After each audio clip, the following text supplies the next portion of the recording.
My 3-year-old, it's incredibly hard to get her to eat anything that isn't beige. And we do give her vitamins. And I was curious what your take would be on that. Jonathan, that's the same for my 10-year-old as well, not just your 3-year-old. So what should we do, JoAnn?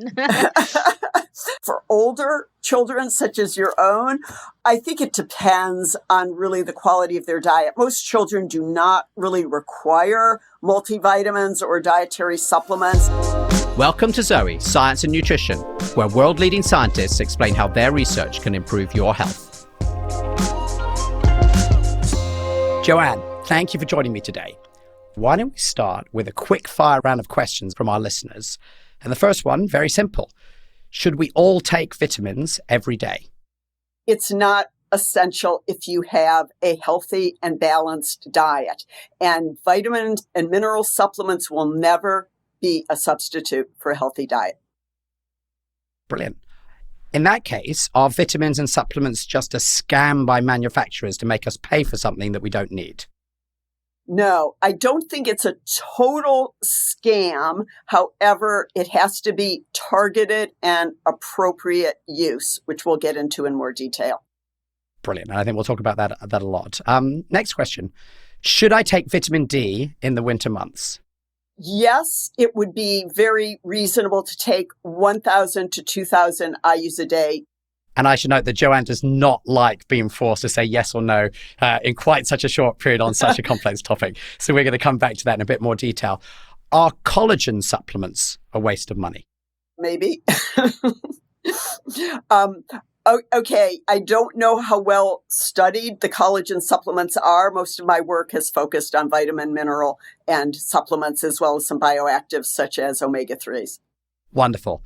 And may I just say that I'm incredibly excited to have you join us. And part of that is because Sarah has been telling me for months how excited she was that you were going to join us. And Sarah, why is that?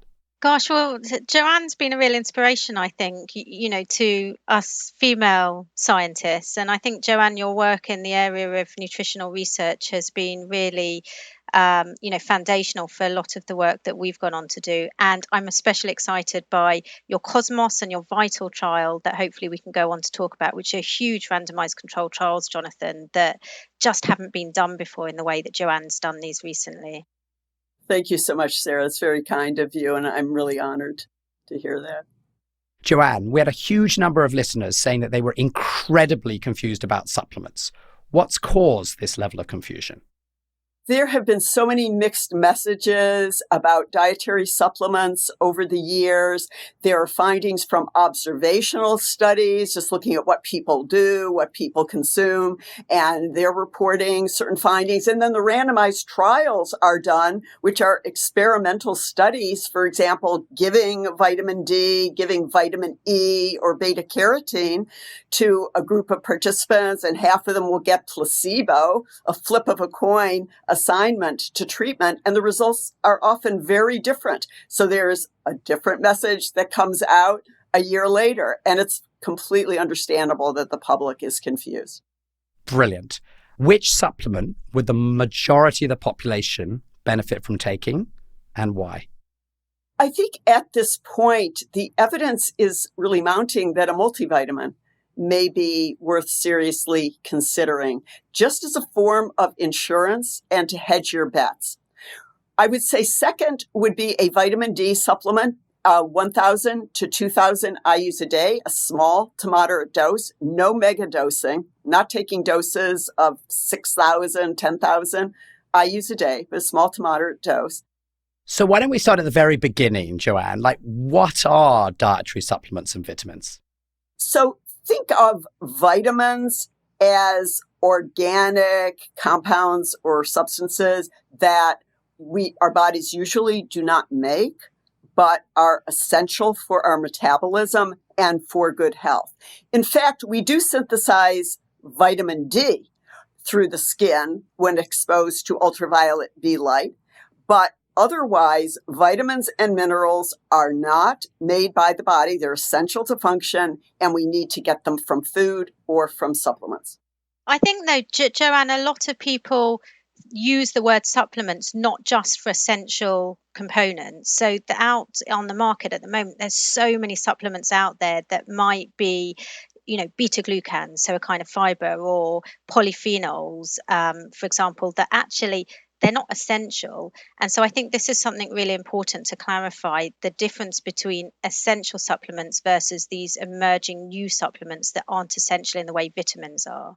That is absolutely correct. There are more than 90,000 dietary supplements on the market. 90,000. That's crazy. A dizzying array of supplements on the market in the US, and I imagine it's not too different in the UK. And most of these dietary supplements have not been well studied. My comments were limited to the essential vitamins and minerals, but even there, the supplements are usually not really necessary if you follow a healthy diet. And that's what we encourage as the number one guideline, not to take supplements for that purpose. But certainly for many of the other tens of thousands of dietary supplements, there's very little research about efficacy or safety. And in fact, these supplements can get on the market without testing for either efficacy or safety. But if problems are found, they can be withdrawn from the market. So it's a real problem. It's buyer beware, consumer beware.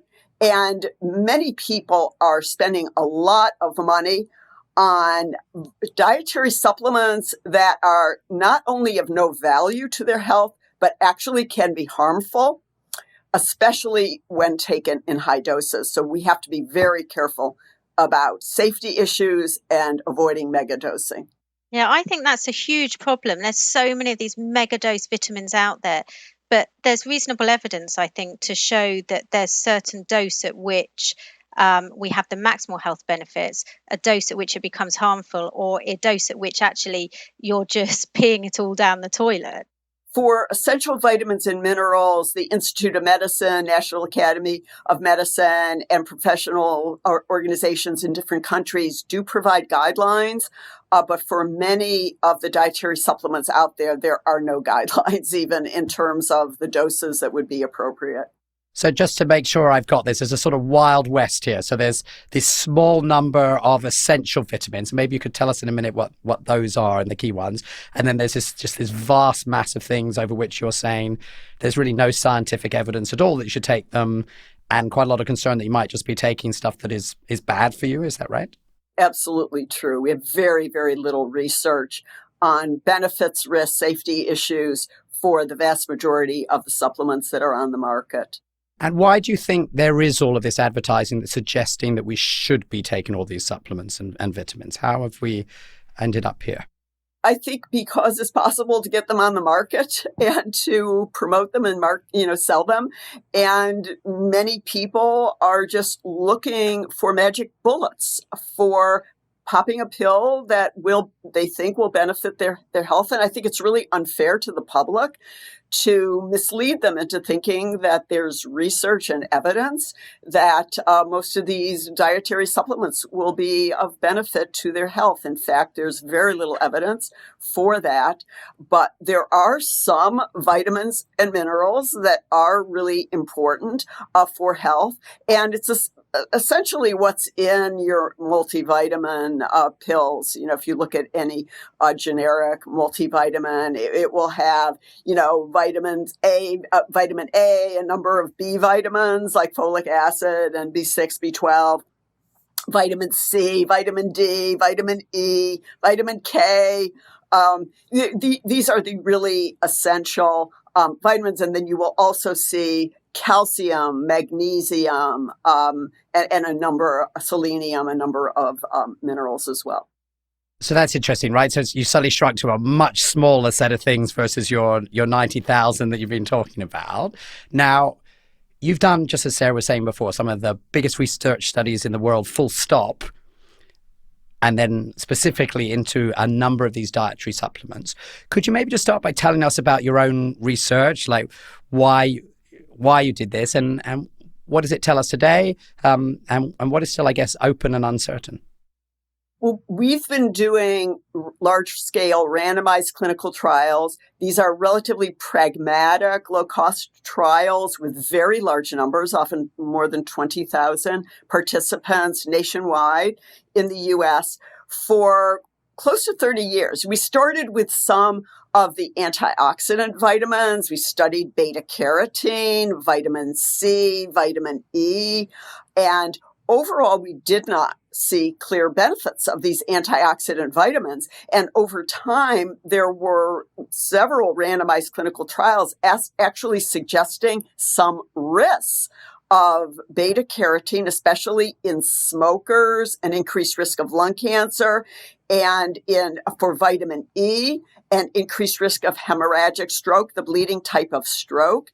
And there are now recommendations, at least in the U.S. Preventive Services Task Force, saying do not take beta carotene or vitamin E supplements. So we started with some of these what looked like very promising antioxidant supplements. We did not see benefits of vitamin C for prevention of cancer, cardiovascular disease.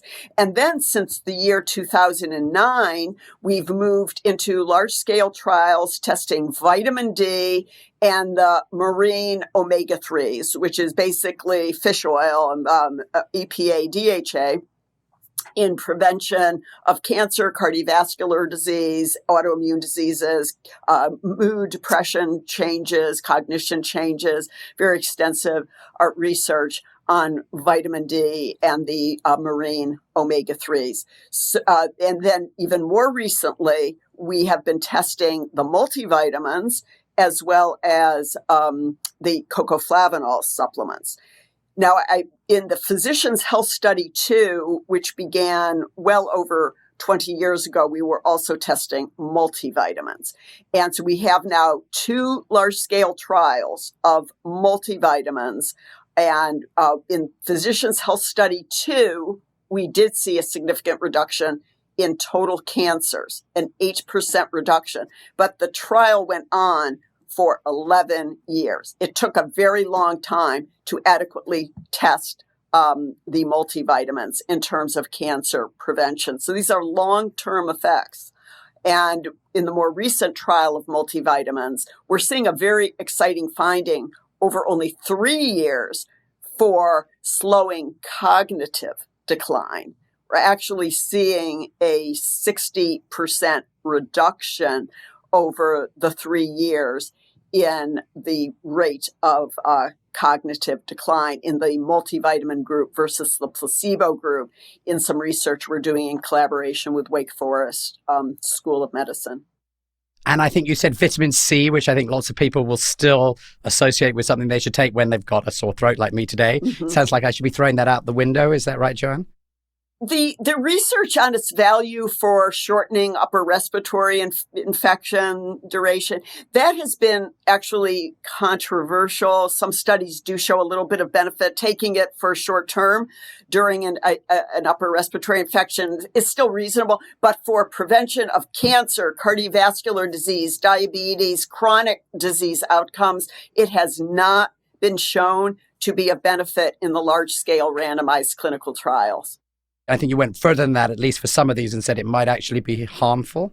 So for vitamin C, we didn't see clear harm or risk, but we did see for vitamin E in the Physicians' Health Study 2, we saw an increased risk of hemorrhagic stroke, the bleeding type of stroke, and we also saw that all-cause mortality was a slight bit higher in the vitamin E group compared to the placebo group.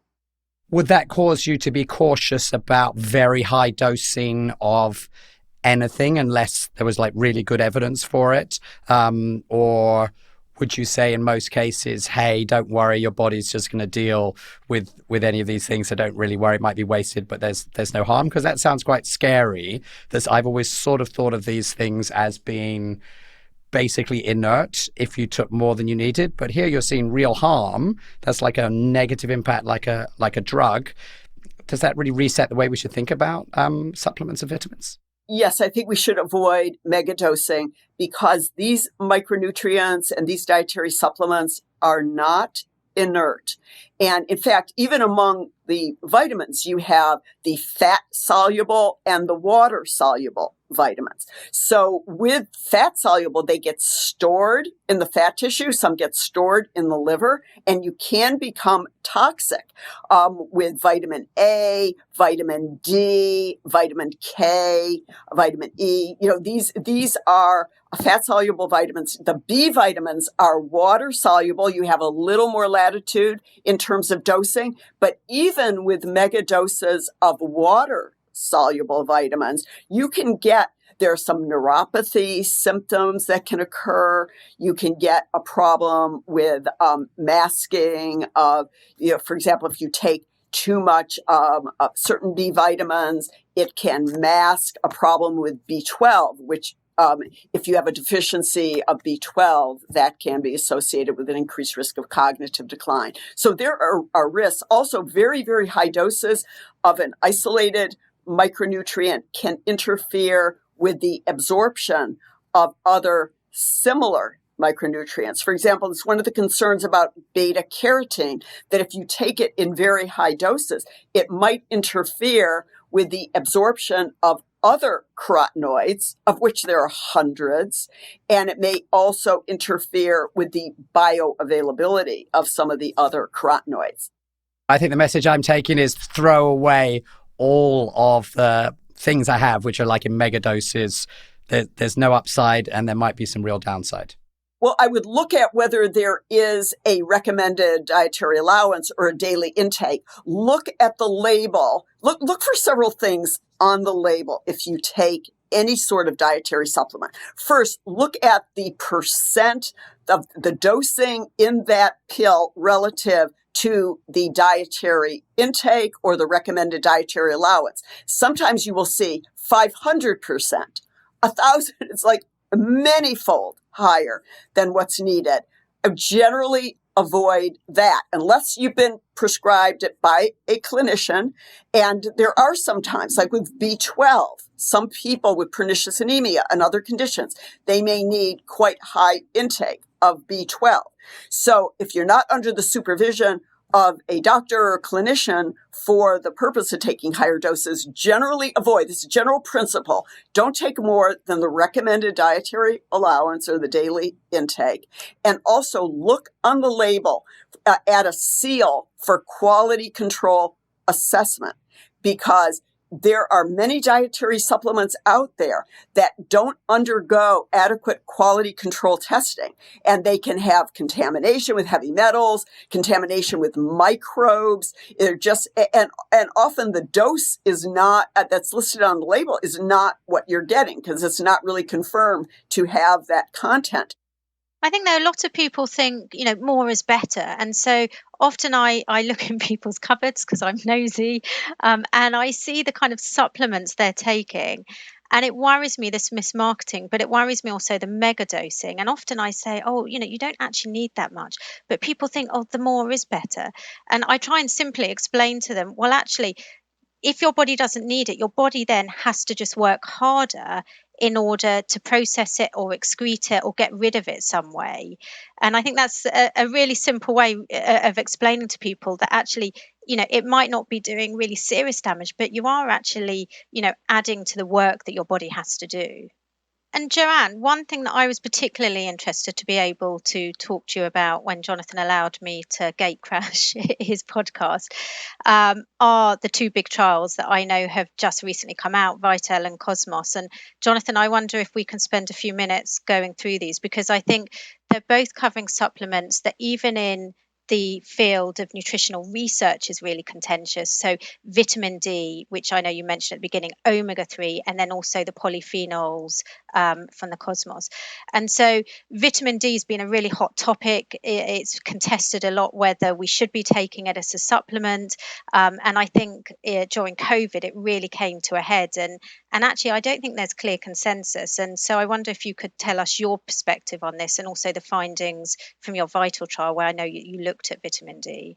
So the Vital trial, which is the vitamin D and omega-3 trial, was conducted in more than 25,000 U.S. men and women across the entire country. I don't want to cut across, but I just want to emphasize 25,000 is an enormous study, right? Like, we are used in nutritional science, we're looking at studies of 25 people or 30 people for 3 months. Is that a fair contrast? I just want to make sure that listeners understand before you just glide on. It was an enormous study. And the reason it was so large was to be able to look at clinical events such as heart attacks, strokes, cancer, diabetes, a wide range of clinical outcomes, as opposed to just looking at changes in cholesterol levels or a biomarker or a blood pressure change. We wanted to see if there were actual effects on clinical events. And it takes a study that large, a randomized trial that large, over 5.3 years. So we reported the results in 2019 that vitamin D and omega-3s did not, neither one of them, and we looked at the independent as well as the joint effect of these supplements, did not prevent our primary endpoints, which were major cardiovascular events, a combination of heart attack, stroke, and death from cardiovascular disease.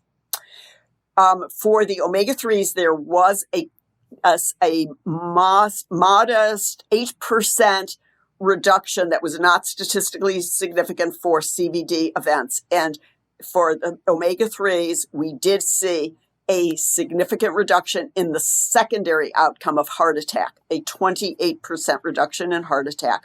I'll come back to that. But our other major primary endpoint was cancer and total invasive cancer. We did not see a benefit of either the vitamin D or the omega-3s in reducing the cancer endpoint over 5.3 years. Now, of course, for cancer, it may take longer. We're continuing to follow the participants.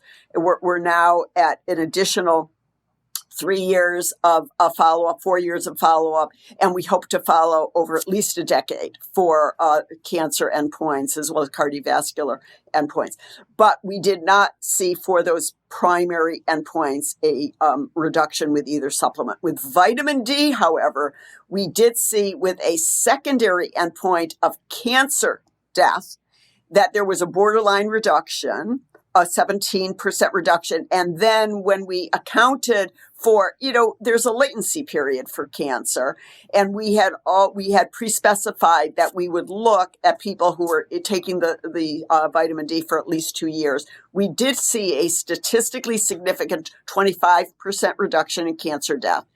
And then when we looked at advanced cancer as an endpoint, metastatic or fatal cancer in the overall follow-up period, we did see a statistically significant 17% reduction in advanced cancer. Now, there are some other randomized trials that also suggest that vitamin D doesn't prevent first diagnosis of cancer, first occurrence of cancer, but it may affect tumor biology, make tumors less invasive, less likely to metastasize, and therefore there may be a reduction in cancer death or advanced, such as metastatic cancer. This requires further study, not ready to make general public health recommendations that everyone take vitamin D for this purpose, but there's some exciting research in that area. Another finding we had for vitamin D was a significant reduction in autoimmune diseases, such as rheumatoid arthritis, psoriasis. And this may be because vitamin D has been shown to have some benefits for the immune system, to boost immune function, but to tamp down inflammation.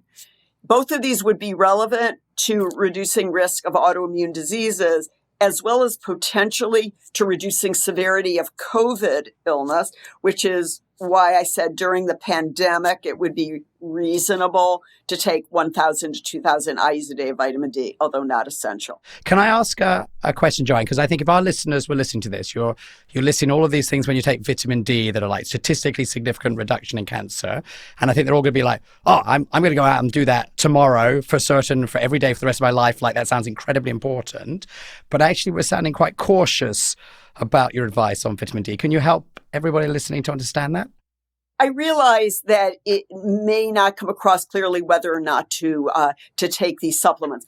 I think the main point after all these years of testing vitamin D and seeing these results, we recently published that vitamin D did not prevent fractures, bone fractures and osteoporotic fractures, and that was very surprising to people. And that's because there have been a lot of people have historically thought that it was really important against fractures and something that after menopause you should therefore take. Is that right, JoAnn?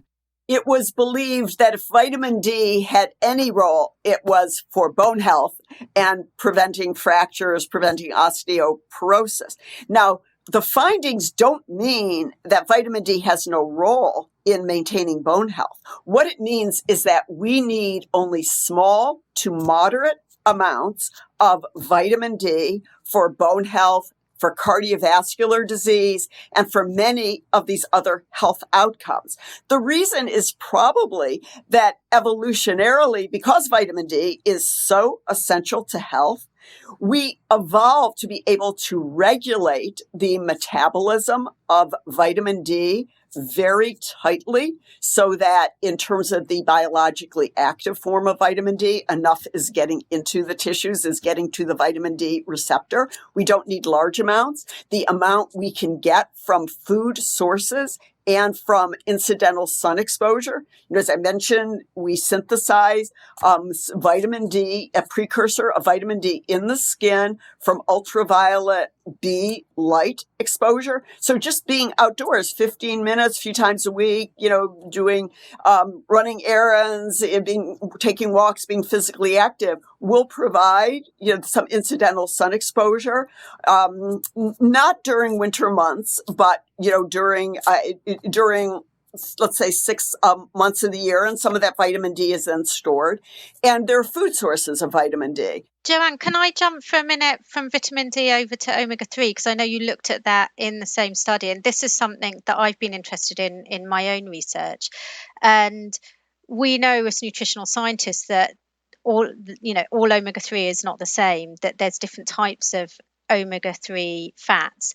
And I think this is somewhere, again, where it would be really good to be able to inform people on what to look at on the back of the pack of their supplements in relation to omega-3, because there's the kind of omega-3 that we know, which we call EPA and DHA. Jonathan, I know you don't like me to do long names, so I'm not going to give you the long name, which actually comes from fish oil. And then there's the more plant-based. It's not quite as big an omega-3 fat that I won't again give you the fatty acid name, but it'd be really good, JoAnn, if you could point listeners in the direction of what to look for and what you think, based on your research and what we know in nutritional research, has a greater efficacy in health outcomes.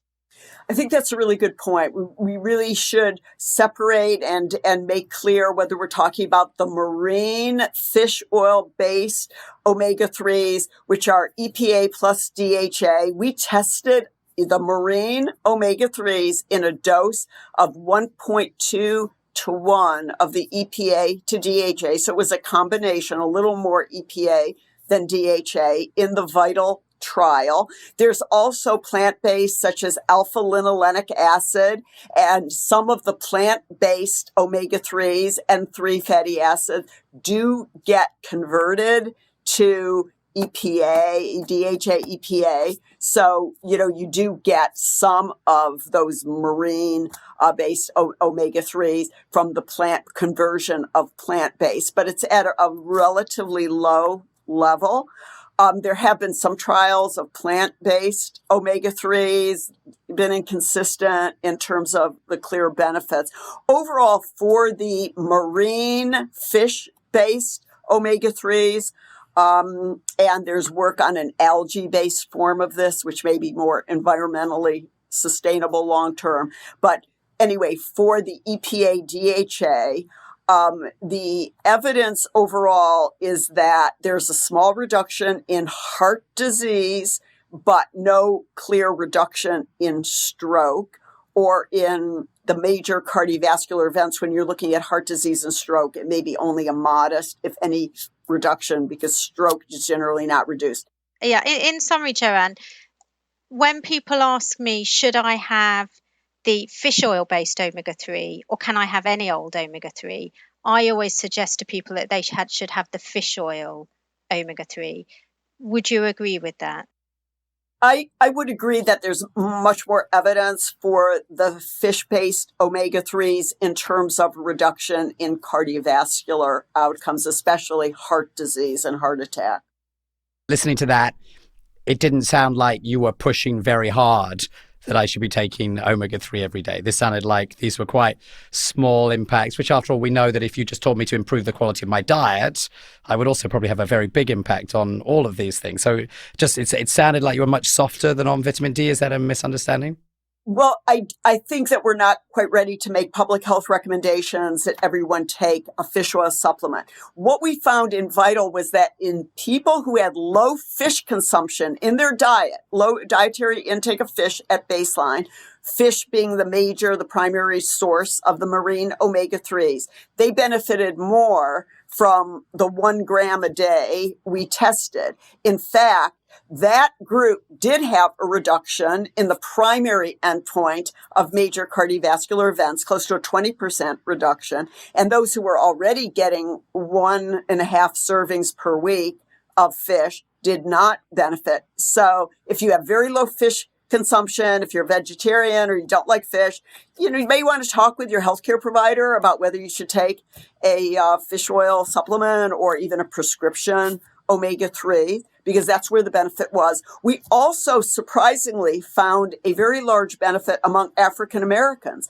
For the heart attack endpoint, we saw a 77% reduction in heart attack with the omega-3s. And this was not due to low fish consumption at baseline, because consumption was not lower in the African American participants. So we want to look further at this finding to see if it can be replicated. And if so, it may actually be important, an important approach to reducing health disparities. Of course, it's only, one aspect of many health disparities out there, but it may actually make a difference in terms of heart disease if it can be replicated.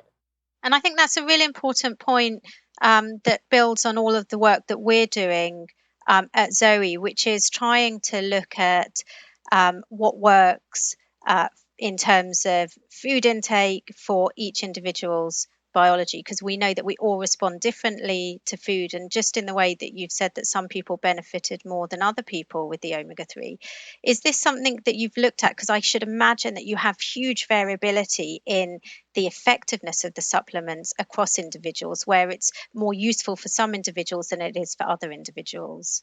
Yes, we've looked at these questions in a number of different ways. So in our first randomized trial of the multivitamins, the Physicians Health Study 2, we looked by age group at whether there were differences across age in benefits for the cancer reduction that was seen overall.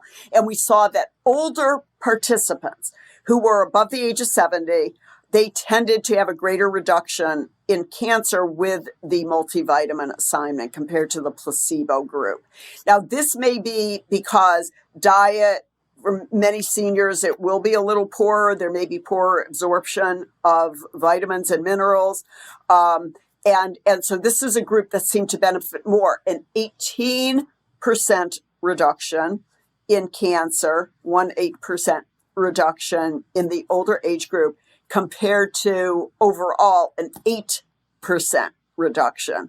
And very little reduction in cancer in the younger age groups. So it may be that if you're already getting these vitamins and minerals, it's not going to help to take a multivitamin. That would be very, very plausible and rational that it's going to benefit the people who have lower intake more than the people who are already adequate or replete in that micronutrient. But another point I want to make is that because a dietary supplements will never be a substitute for a healthy diet.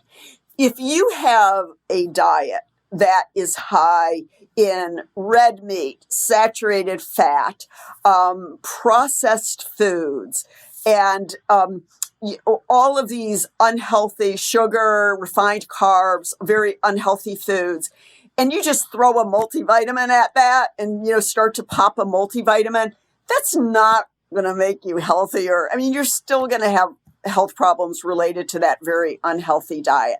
When you are following a healthy diet, such as high intake of fruits, vegetables, whole grains, fish, unprocessed whole foods, you are going to, that diet, those foods will be replacing unhealthy foods, such as the red meat and, the processed foods. And if you're just taking a dietary supplement, you're not going to be replacing anything that's in your usual diet. This is another reason why it's so important to be encouraging first the healthy diet, which will just naturally, these foods will be replacing unhealthy foods. And also this very complex matrix of vitamins, minerals, the polyphenols and phytochemicals. And we've talked about, the fiber and all the other benefits that you get from fruits, vegetables, whole grains, and a diet that's healthy like that. You just can't replace it. You can't package that into a pill and, get those benefits by popping a pill. I know people love to, think of a pill as a panacea and a magic, bullet, but it's really not possible. And and there is no pill like that. And so, JoAnn, what would be one piece of actionable advice that you could give to listeners of the show regarding taking supplements? And you can break this down if you want to kind of different subgroups of people that may benefit. Yes, I think that the focus should be on a healthy diet, a healthy, balanced diet. Try to get the vitamins, minerals, and phytochemicals whenever possible from food. And again, the vitamins, minerals will be better absorbed from food than when taken as a supplement. And you get all these other benefits of, this matrix. And you also will replace unhealthful foods by healthy foods. So I think that that's a really important principle. Try to get it from food. Now, there is appropriate targeted use of certain dietary supplements, such as pregnant women, or women who are planning a pregnancy. It is extremely important to think about taking a multivitamin, taking a prenatal vitamin during the pregnancy, and even prior to conception, because that is really essential to healthy pregnancy, preventing, the neural tube defects. That's been well demonstrated, but also a recent study in China just suggested that congenital heart defects are reduced through the folic acid as well. So I think that is really important in that high-risk group. There are some recommendations by pediatric societies and organizations about the infants who are breastfed, maybe take vitamin D, take iron. I won't go into a lot of details about that, but of course, if you have an infant, discuss that with your pediatrician. Can I, but just very high level, actually, because I'm very interested in this. Like, let's say for kids under 5, just broadly, do you think actually we should be giving them vitamins? And I think about this with my own 3-year-old. Like, I push quite hard trying to get good food. My 14-year-old actually eats pretty well now. My 3-year-old, it's incredibly hard to get her to eat anything that isn't beige. And we do give her vitamins. And I was curious what your take would be on that. Jonathan, that's the same for my 10-year-old as well, not just your 3-year-old. So what should we do, JoAnn? Yes. The American Academy of Pediatrics does have certain recommendations that are more for the infant. especially an infant that's breastfed, because the formulas do have vitamin D and some have iron. And so, you get some of those micronutrients there in the formula. But of course, we encourage breastfeeding, but taking taking vitamin D, supplemental vitamin D and iron, there are recommendations from the Academy. For older children, such as your own, I think it depends on really the quality of their diet. Most children do not really require multivitamins or dietary supplements if you can get them to have some fruits, vegetables, and fish, and some, eat poultry. Even a reasonably healthy diet is probably enough. And if they can be physically active and spending time outdoors, being physically active, they probably will be able to do quite well. So I generally haven't recommended that routinely parents should give their children multivitamins or any dietary supplements after that infancy period that the pediatrics societies do have recommendations for. Then when you talk about other high-risk groups, people with macular degeneration, there is some evidence that they will benefit from a formulation that is antioxidant vitamins and copper and zinc. That was shown in the ARIDS trial, the ARIDS 2 trial.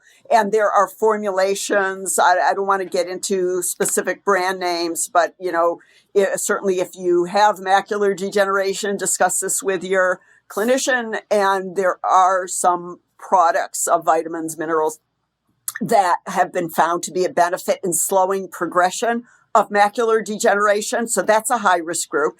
Then there are older adults who are in nursing homes or have osteoporosis, bone health problems, probably should be taking calcium, vitamin D supplementation. Our findings in VITAL were not targeted to high-risk groups who already have osteoporosis. It was a usual risk, generally healthy, midlife, older adult population who don't seem to need the supplement for bone health purposes, but older adults may. And then there are people, as I mentioned, the malabsorption conditions. If you have Crohn's disease, ulcerative colitis, celiac disease is another one, severe lactose intolerance. It may be of benefit to take these vitamin mineral supplements.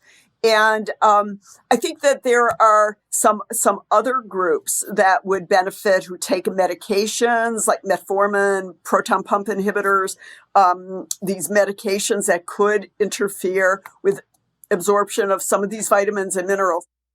So JoAnn, you've highlighted all of these different people that, for different reasons, would benefit from supplements. And obviously, some of these only apply to maybe 1% of people or even less than that.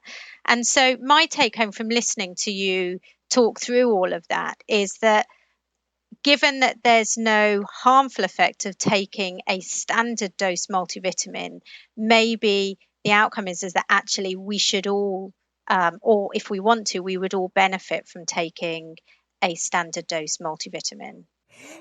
Again, I don't want to make a public health recommendation that everyone take multivitamins. The U.S. Preventive Services Task Force just weighed in on this and made the recommendation that it was not indicated, that everyone take multivitamins. However, at the same time, their meta-analysis showed a 7% statistically significant reduction in cancer, taking all of the trials of multivitamins, including the Physicians' Health Study 2, and a European trial as well. They looked at all of the trials that had been done of multivitamins and said there was a significant reduction, but they're still not recommending it. So I think I'm going to leave those guidelines to professional organizations and societies, because generally I think as a researcher, I'm trying to provide evidence and data that can be used by these professional societies and organizations, synthesize the evidence and come to public health recommendations. When you asked me what I thought was reasonable, I do think, especially during this pandemic period, taking the vitamin D, 1,000 to 2,000 IUs a day, and to just hedge your bets, and also A multivitamin is quite reasonable if you have concerns about having this really healthy, well-balanced diet. I think it's very reasonable because these specific supplements have been so well tested and they have been shown to have some benefits. And they're also, very importantly, safe with long-term use. And I think that can't be said about so many of the other dietary supplements on the market, the more than 90,000 plus supplements out there. Most have not been well tested at all and don't have a clear efficacy for any outcome, and also haven't been clearly shown to be safe. And some of them haven't been shown at all to be safe, even with short-term use. Amazing. JoAnn, I'm going to try and do something we always try and do at the end of this podcast, which is for me to try and summarize, what we've just covered. And this time, both you and Sarah can keep me honest. So I think we started by saying that most people can probably get all the vitamins and nutrients they need from a healthy, varied diet. We also said that actually taking too much of these vitamins can be toxic. So these sort of megadoses aren't just neutral, they could really be a problem. Then we talked about multivitamins, and there's this new really exciting evidence from your latest study. On vitamin D, I think on balance, the evidence suggests there is some impact on our health, and that many of us may get enough from our food and sun. And then I think the final thing we talked about again was sort of specific groups. So for example, omega-3, you've seen this impact, but it looks like it's really impacting if you're not eating these fish. If your fish consumption is there, it probably doesn't have much impact. And then I think picking out some specific groups. So interestingly, with children, you were saying after infancy probably doesn't require it, but in pregnancy or prior to conception, incredibly important. And this is where you were strongest in the entire discussion. As we get towards older adults, there's potentially a lot more value, and we may see more of this. And I think this is, again, this general view. There's not just one feedback for everybody. Your own personal situation is very important. And so it sounds like, particularly as we're thinking about ourselves or other people we know who may be a bit older, really thinking there might be some value there. Superb summary, Jonathan. Oh, well, that's my one point in doing this. JoAnn, thank you so much. I would say just at the end of this that the other big area of research that you've been covering is about everything to do with women's health. And I do hope that we can tempt you back for a whole podcast just on this topic. Yes, absolutely. Would love to do that. Wonderful. Thank you so much. And thank you, Sarah, for helping to keep this podcast on track. Thank you. Thank you for letting me gatecrash, and great to chat to you, JoAnn. Yes, thank you so much, Jonathan, Sarah. I actually really enjoyed it. Wonderful. Thank you to JoAnn and Sarah for joining me on Zoe, Science and Nutrition today. We hope you enjoyed today's episode. If you did, please be sure to subscribe and leave us a review. If this episode left you with questions, please send them in on Instagram or Facebook. We'll try to answer them in a future episode. If you'd like to understand more about how to get the vitamins you need from whole foods that are right for you, then you can try Zoe's personalized nutrition program. At Zoe, we want to improve the health of millions, to improve our health and manage our weight. Each member starts with an at-home test, comparing them with participants in the world's largest nutrition science study. If you're interested in learning more about Zoe, you can head to joinzoe.com/podcast. and get 10% off your personalized nutrition program. As always, I'm your host, Jonathan Wolf. Zoe Science and Nutrition is produced by Fascinate Productions, with support from Sharon Feder, Yella Hewins-Martin, and Alex Jones here at Zoe. See you next time.